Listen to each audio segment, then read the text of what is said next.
Hello, happy Monday. Thank you for joining today's call. I cannot believe it's July 15th and we are halfway through July and summer. But I'm super excited to get to hear from Coach Autumn today and talking through the 5 habits of the healthiest people. So hopefully you got yesterday's email.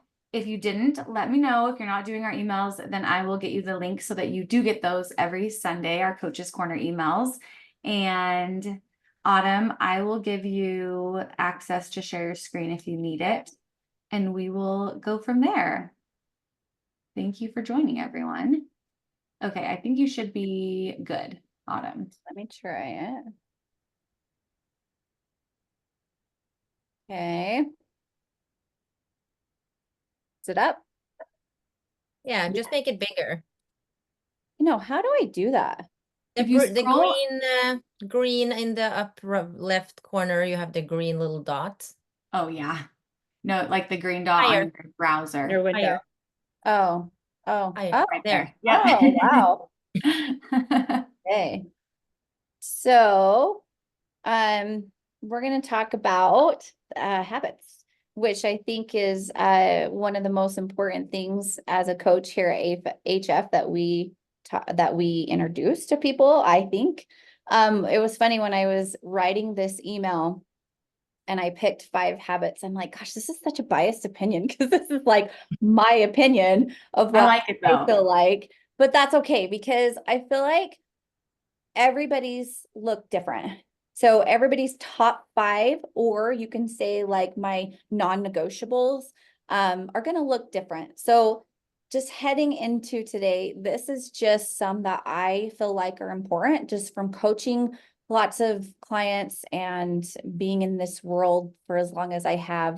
So I just chose these top 5, but we'll get into later how you can kind of take and piece together different ones that feel like are a little bit more conducive to your goals.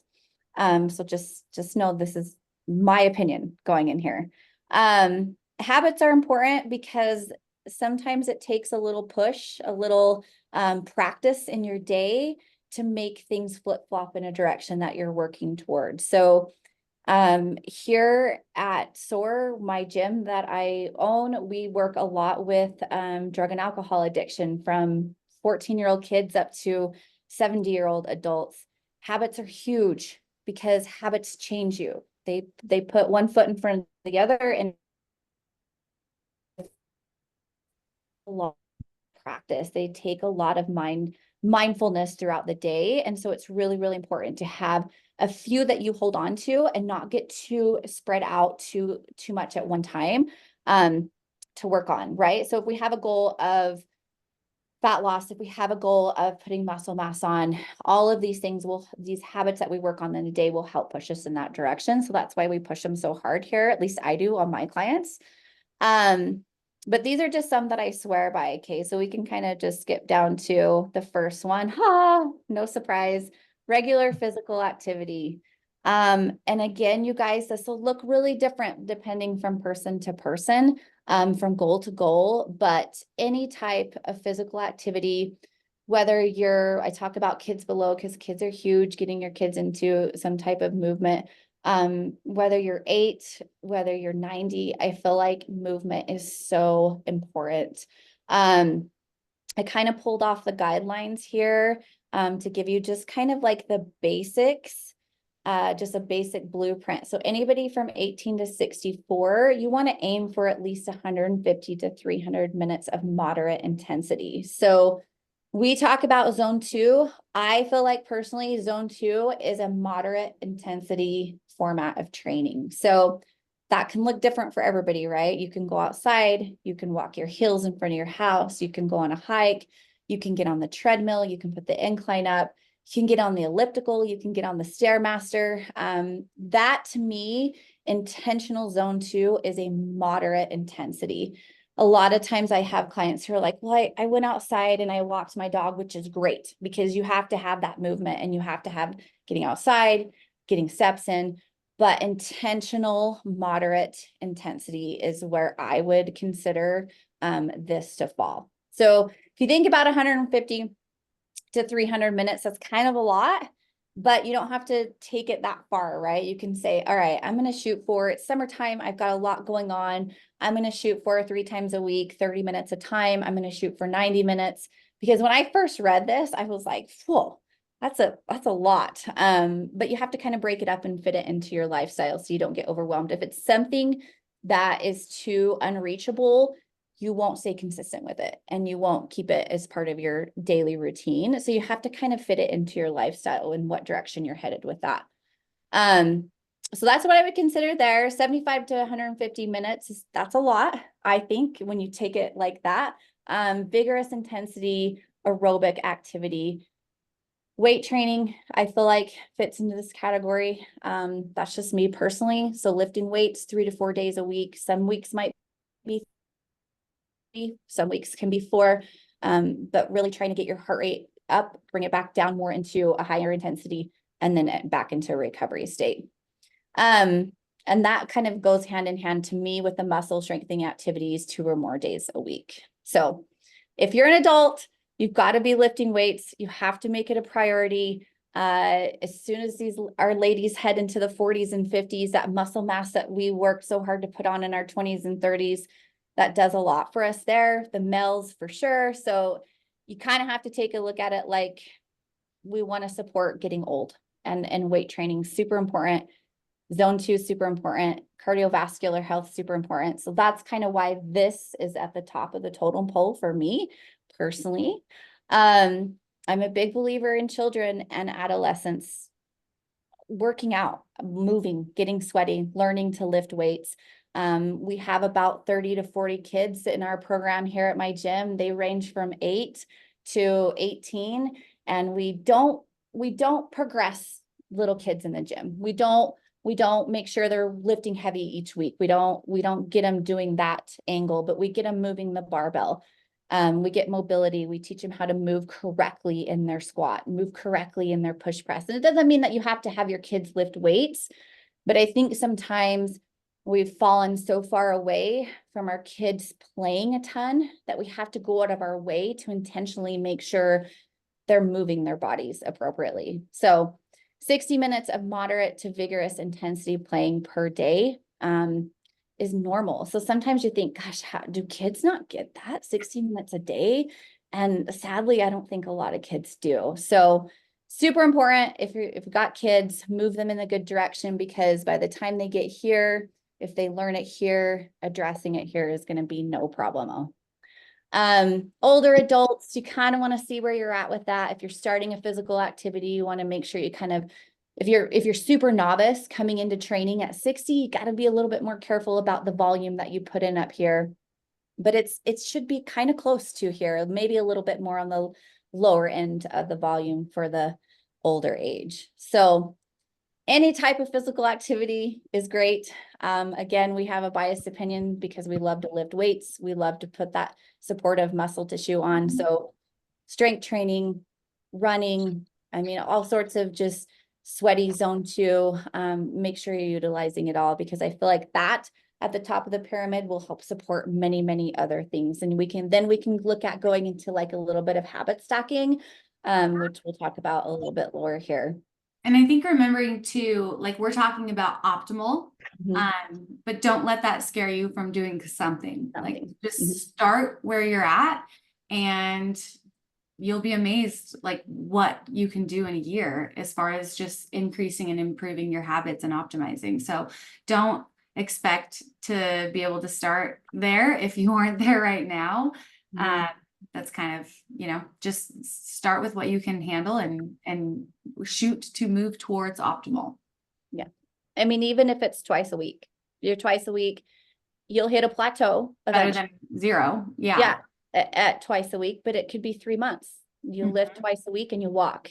And then when you plateau and things aren't changing, then you can add 3 days a week, depending on where you are in your life and what can be applied. But a lot of times people get really turned off, I think, from lifting weights, especially just because they think of the volume that is needed and they think, how am I going to fit that in? But any type of weight training is better than none. Any type of physical activity is better than none. So that is my number 1 here. underneath that's a balanced diet, which is kind of like goes hand in hand, right? I feel like if you move in the direction of physical activity, you'll move in the direction of a balanced diet, or vice versa. Sometimes taking a balanced diet will move you in with physical fitness. So water hydration is kind of easy, right? To think about. I mean, get your water in. Have your Stanley cups, shoot for 3 a day, a 40 by 10, a 40 by 2, a 40 by 6. Will you get it in every single day? No. But if you can set your sights high for making sure you're drinking water throughout the day, it's going to give you more intake than not. So hydration is huge. And depending on your activity level, adding in some electrolytes is going to help support that as well. So carry your water bottle with you. I feel like that's like the simplest thing to do, is just always have your water bottle with you and drink to thirst. Food quality is huge for me. Sorry, who was going to say something? No, I was just saying that a lot of clients think water is hard. Like if you're not used to drinking a lot of water, I think but that is also something that I feel like is with everything. If you're drinking very little water, you really have to be intentional about it to start. Like it's like any habit that you have to build. Like the intention needs to be there. And when it becomes a second nature habit, that's when it's easy. But if you're drinking like 1 glass of water every day, it's going to be a little bit of a journey to get to that 120 ounces. But Right. yeah, just And intention. I guess when I say it's easy to get, right? Yeah, you don't have to prep. Yeah. You don't, it doesn't take it, just fill it up and drink Yeah. You it. It's don't have to there. have knowledge of it. It's water. You just Yeah. drink Yeah. it. Yeah. You Low just hanging do. fruit. No But you have to be overthinking. intentional. Yeah, you just now when you get into food quality, then you have to think a little bit. That's not as easy. Mhm. Yeah. Just application of it is harder, but it's free. It's there. Hopefully everybody has access to filtered clean water. Yeah. So just make sure you're paying attention to that. A lot of times if my clients are struggling with fatigue, especially right now when everywhere is so hot, if you're struggling with fatigue, if you're struggling with excessive hunger, if you're eating in a lower caloric intake, and all these things are becoming really hard. Most of the time, if I say, where's our water at? Or even better, let's throw an electrolyte in, then it kind of was like, oh, I was probably just a little dehydrated. So again, that goes back to where's your activity level? Match your hydration to your activity level. Food quality, focus on quality. I mean, a lot of times if we can take a look at the food as whole of our day, and we're eating mostly foods that are coming from the earth, whole foods, we don't necessarily have to think about so much of like, what's our numbers at? We get so geeked out with like, where should my calories be? My calories aren't right. Well, let's look at like what you're eating geared towards those calories. And you could look at like satiety and, what's it doing to digestion? You can go all in that direction. But most of the time, if you just work on the quality of food, you're moving in a good direction with your nutrition. So positive eating environment for your family. I think about that a lot. I think about how my kids watch me eat. I think about when I'm serving my foods to them, are we sitting down as a family, even if we're not all there? This is really important to me. This goes right up to me with food quality, because I feel like that is a habit that they're building as well. So me helping them build that habit, whether I have breakfast out, it doesn't even have to be like this made breakfast, cut up strawberries. I have sourdough bread out. I try to fry them some eggs. I sit it in the counter, whether they eat it or not, I don't care, but at least they see this is what I want for breakfast. This is there. And if they reach for cereal, whatever, that's just one of those days, but that's important to me. So a positive environment for your family towards eating will help kind of move their direction and their growth as well towards foods. Leading by example, eating healthy habits and positive attitude. Eliminate distractions during meals. This is huge for me because I'm always working while I'm eating. Yeah. So I really try to put everything down. And I mean, I have my phone set up and I'm sitting there looking, but if you've ever tried to pay attention to your food while you're eating, I promise you'll get fuller than you would if you're not. Have you guys ever tried that? Yes, definitely. So eliminate distractions. Sometimes it is what it is. You do it right. I laugh when we go to the movies because you get a bag of popcorn and you're just like going hard, right? Because you're watching the movie. You don't even pay attention to like what you're eating. So Yeah. that's just like a little example, like give yourself a serving size of it and then boom, it stops. But if you've gotten a bad habit of looking at your phone or looking at the TV while you're eating, try to separate yourself 1 or 2 meals a day. And that'll just help with satiety awareness for sure. Third one, adequate sleep. This has become more important the older I get. It should be important all the time, but I didn't really pay attention to how important this was for me until like my older 30s, earlier 40s. Establish a consistent bedtime routine. We can go into blue light blockers. We can go into getting outside. But I feel like the main thing is to have a consistent bedtime routine, which is really hard to do for me right now because I have teenagers and they're out in summer all and about. But if you can wash your face at the same time, if you can get in your bed at the same time, even if you're watching TV, even if you're reading, even if you're doing whatever you're doing, you can keep your time similar each and every single night. That's going to take you a really, really long way towards moving into a more consistent sleep patterns. Blue light exposure is huge. Obviously, that's probably the next thing for me. Make sure you're utilizing blue light blockers, especially if you're on the screens. We all as coaches are huge with that. I'm sure if you're here on HF, you have a habit of making sure you have blue light blockers on. And then sun exposure at night, letting your eyes see that it's nighttime. Okay, it's time, melatonin production can come on. Spend 30 minutes outside, whether you're outside walking with your family, but let your body see that the evening is coming. And that'll help regulate sleep patterns for sure. Stress management is huge for me as well because life is really crappy sometimes. We all have to have the tools. And I think this is more personal too. I think some people really gravitate more towards, working in ice baths and sauna. Some are grounding. Breath work is huge. I know Jess loves breath work. Walking outside, therapy, the best thing that you can do for your central nervous system, you guys, is get outside. So if you're struggling with anxiety, if you're struggling with depression, moving towards substance abuse, if any of those things are popping up, the best thing that you can do is so simple. It's get outside. Your body responds really, really well to that. It's got a natural dopamine hit. Whether you feel it or not, the more you can get outside and the more you can move, sit, breathe, ground, feel the earth, any of that. And it sounds kind of hokey pokey, but it does take a really long, it does take you a long ways with your stress management. So find what works for you. Ice baths are huge for me. I'm not so much a sauna person, but I love ice baths. Ice baths, it really helps with my anxiety. So you kind of have to trial and error with that to see kind of what works and what doesn't. And then of course, personal growth and development. Invest in yourself. Learning is important because I feel like we get so wrapped up in life and kids and their life and their learning, and you kind of take away from a piece that is important for yourself. I've done it before.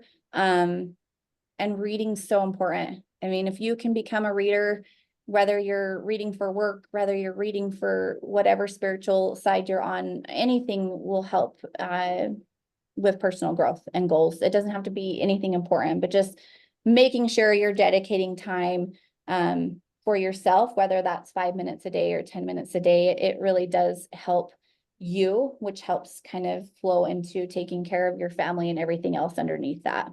So that's the 5th. The easiest thing to do to not get so overwhelmed with kind of like, where to start and what to work at. There's so many, I do get this a lot from my clients. There's so many different things that I'm trying to juggle and look at with my habits.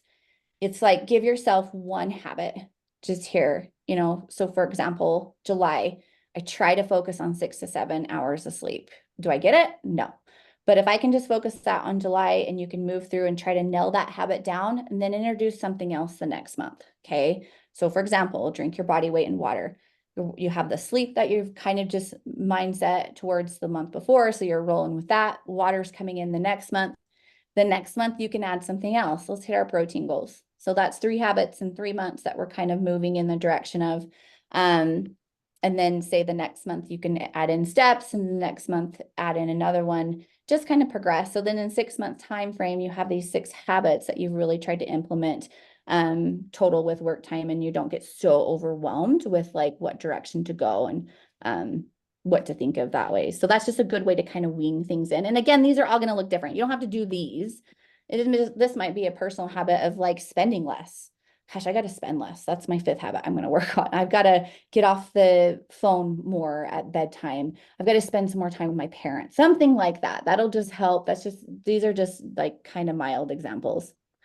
But these will help. So these will help with everything. And it just takes application of them, but it also takes remembering that you can't get too overwhelmed with them because they're not going to be perfect ever. Like that, you're not going to have a day where everything's hit, check mark, check mark, check mark, because it's just not who we are. You have to remember that, life gets in the way, and it's not easy to perfect these, but it's good to be mindful of them. But I did have a really good message yesterday that I wanted to share with you guys that my client sent regarding habits that we've applied. This client of mine is going through a lot right now. I've worked with her for almost a year. Her father just passed, and so it was unexpected.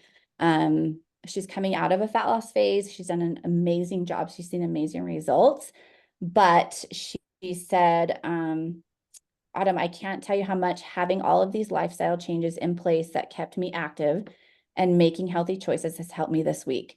I've made it a priority to go to the gym and walk every day, as I know it's an emotional and physical release for me. It really has been the thing that has helped me the most through one of my saddest weeks I have ever experienced. I can't thank you or Hungry Fitness enough. This program has impacted me in many, many ways. So she's not addressing her calories. She's not addressing what she has accomplished, her body composition. She's addressing she's going through a lot. These habits that she has built have really helped her just keep moving. And the keep moving forward is just to help her feel better. Doesn't even have anything to do with her look better. Just has everything to do with her emotional state. So create a culture of health and create a culture of movement for yourself, because it'll really, really help at times like these. So I just thought that was really, really cool to see. But that's it. That's this week's email. Does anybody have any questions?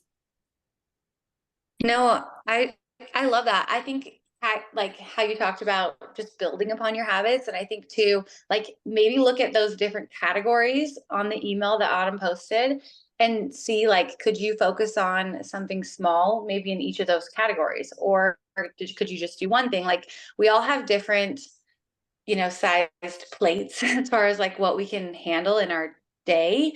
And so just like taking some time to think through your goals and your expectations of yourself, and do those align with what you have capacity for right now? Can you make some life changes so that maybe you can incorporate 2 or 3 of these habits? Or are you just in a place in your life right now where you can focus on one of these habits and set yourself up for success? Like don't try to overhaul your life. Know that change takes time, and give yourself grace in the process. So thank you for sharing. Any goal that's like too small. Like certainly I think you can have ones that are too big, but like Michaela was saying, like Yeah. start somewhere, start anywhere, right? If that Yeah. is, hi, I'm gonna go to bed 5 minutes earlier than I usually do. Like you might think someone will roll their eyes at it, be like, oh, what's 5 minutes gonna do? But that's not the point. The point is that you're starting, you're doing something. 5 minutes becomes 10 minutes, becomes 15. And over time, those things make a difference. Yeah, it's the intention that's where the goal is, because you're intentional with a change. I actually think that incremental piece is critical. Like starting though is super important. It has to be achievable. If the first line goal is kind of like the big monster end goal, it's gonna feel very overwhelming and defeating. Like if typically you're up till midnight and you're like, I'm gonna go to bed at 8:30 tomorrow. Like You'll be laying in bed that's for 4 not hours. reasonable. Like start small. Yeah. Yeah. And just like with sleep, like I think that makes sense to us, right? If we're going to bed at midnight, an 8 o'clock bedtime is going to be nearly impossible. So why would we do the same thing with our food intake or our exercise, right? So start small and build, and just know if you are shifting that identity as well, like with the person that you want to become in the process, and it will, you'll start to just align your habits with who you want to be. And also remembering that we're not going to be perfect too. So don't let when you fail, like be just like a shame moment. Just let it be an opportunity for continuing to improve your systems and your support. And as always, like reaching out to the Hungry Fitness community and us as well. So thank you so much for joining. And I hope you all have a fantastic week ahead. Good luck with summer chaos. Thanks, guys. Thanks, everyone. Talk soon. Bye-bye. Bye.